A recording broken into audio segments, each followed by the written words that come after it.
Hello everybody, it's Craig from MobileTechTalk, and today we are going to be doing a 4K video sample on the P30 Pro from Huawei, or Huawei, because I keep getting that wrong. Call it habit. So it's quite early in the morning here, because I wanted to kind of make sure that there wasn't a lot of traffic or a lot of distraction around. So we're going to go for a little walk and see what the dynamic range is like on the 4K video recording. So if you don't know, the Huawei P30 Pro rather, has a rather interesting camera setup. So it has a 40 megapixel main sensor, super spectrum sensor, which has got a RYOB instead of RGB pixel layout. And the idea is that the yellow pixels are going to allow more light in than the green pixels, which kind of makes sense. Little robin over there that you can't see, but I could zoom in. And he's gone. Let me just zoom back. So yeah, 40 megapixel, a 20 megapixel super wide angle or ultra wide, and an 8 megapixel periscope, which basically gives the 10x zoom, 5x zoom. And there's also a time of flight camera as well, which effectively measures the depth between the shooter, me, and the subject and background points using infrared, and then feeds that data back, and that data is converted into sort of blur effect. So this tree, for instance, is going to be in the foreground, but what you normally see with other cameras that are doing the bokeh effect is all the blurring that happens around this foreground, so the background, but the background that's immediately after the foreground is exactly the same sort of blur effect as the background that's a mile away, which isn't natural.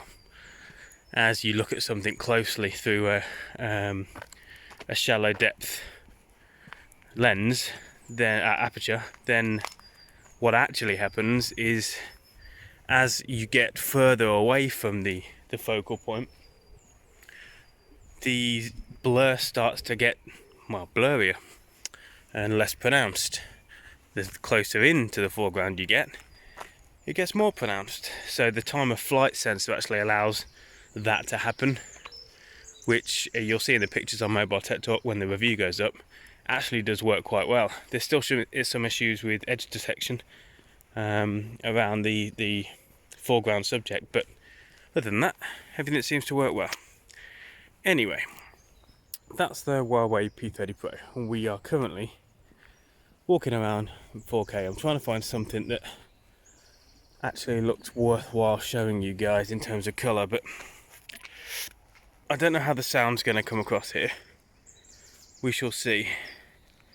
But on the screen, it looks very similar to what I'm seeing with the naked eye on the 1080p panel, OLED panel.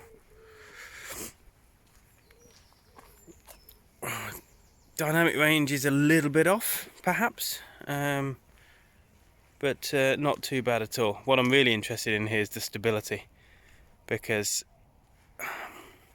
when I've been recording videos before and not giving an overview like I'm doing now, the stability has been a bit touch and go.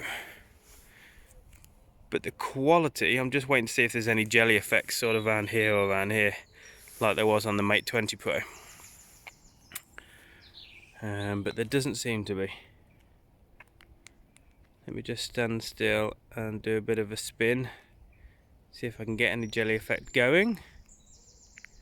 One thing I have noticed is that when you're filming 4K ultra high definition, ooh, bit of lens flare, bit of Michael Bay, bit of JJ Abrams rather. When you're filming 4K, you've got a limit of 10 minutes, which is, well, frankly not enough. But oh, there's my shadow. Right, so this has just been a quick P30 Pro from Huawei 4K Ultra HD video recording sample. Be sure to check out MobileTechTalk on Instagram and the main website for the review coming soon, and we'll catch you on the next one. Cheers.